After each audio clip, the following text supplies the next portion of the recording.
here is Chief Meteorologist Chase Jones. Well, if you caught it at the 5, Haley said storm chase, so it's on its way and you can blame her. Now we're looking off towards the northeast and we're always on the tail end of some of this severe weather.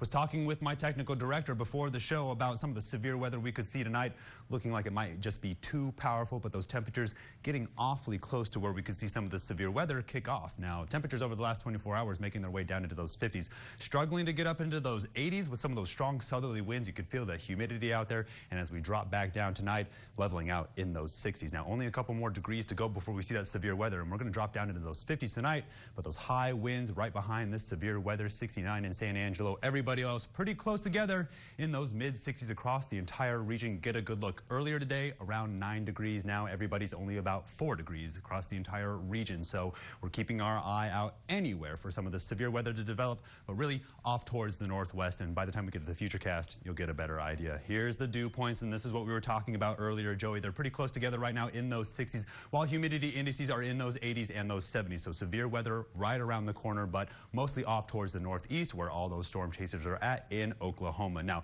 moisture tracker is going to continue to keep our eye on these concentrations of blues as they make their way off towards the northeast. Looking like it's going to be a busy night up there in Oklahoma, but down here in the Concho Valley, some quick moving thunderstorms, then some high winds by tomorrow. So make sure you tie down the loose objects now so you're ready by tomorrow. So it's a whole lot of severe weather, and then as we make our way towards Thursday, keeping our eye on the resurgence of some of this potential severe weather. Now, upper level pattern is showing us the shape that we're looking at for severe weather as it makes its way out. We're seeing that ridging, but by again Thursday, keeping our eye on this circulation around the weekend for any potential severe weather before we make our way back into that ridging for the second week of March off towards the west coast, keeping our eye on the next cutoff low for the next round of severe weather. This is a good idea of showing you some of the rounds of severe weather. I was talking with Haley during the break. Get a good look at this low pressure system and then this little shade of pink right there in Oklahoma. That's the front we have our eye on for severe weather. This one in front of it, the pre-front, that squall line, the severe weather you see before it actually makes its way here. Then off the west coast, keeping our eye on that second circulation, and then off the east coast, there goes one. So we're getting a better idea of how these concentrations are getting stronger. Severe weather outlook has not moved at all today, and we take you down to the surface. This is the tornado watch box. It spans across the entire state of Oklahoma, then all the way down across East Texas, and then right here into the Concho Valley. Now we're always on the tail end of these things, so let's keep our fingers crossed, but not looking like any severe weather tonight.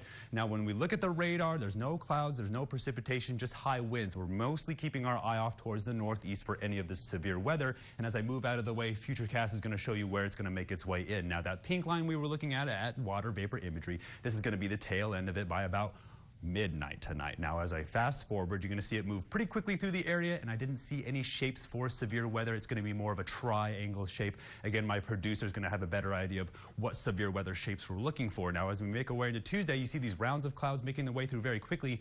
Those are those high winds we're talking about. By about lunchtime, they're really going to make their way in. That's as well as tonight with those thunderstorms making their way. So you see them from the northwest about 40 miles per hour. Then by Tuesday evening, everything will completely calm down as if it never happened, but we're on the lookout for a dust storm. So tonight, keeping our eye out for some tornadoes, again some thunderstorms and those high winds. Then tomorrow, again high winds and look out for a dust storm. Then things calm down, so a whole lot of weather is going to be making its way towards you guys in the next 24 hours. So let's just make sure we're severe weather ready so first responders can get to and from those emergencies as they happen. Keep your eye out for downed objects. Making our way through the week, we're going to battle with these winds and those 70s, but by the weekend things calm down. But here comes the next round of severe weather as we drop all the way down into those 50s. Then we're on the recharge as we make our way back up into those 70s with those overnight lows in those 30s and those 40s and those 50s. Stay tuned. I'm up at the break. You're watching KSAN News at 10.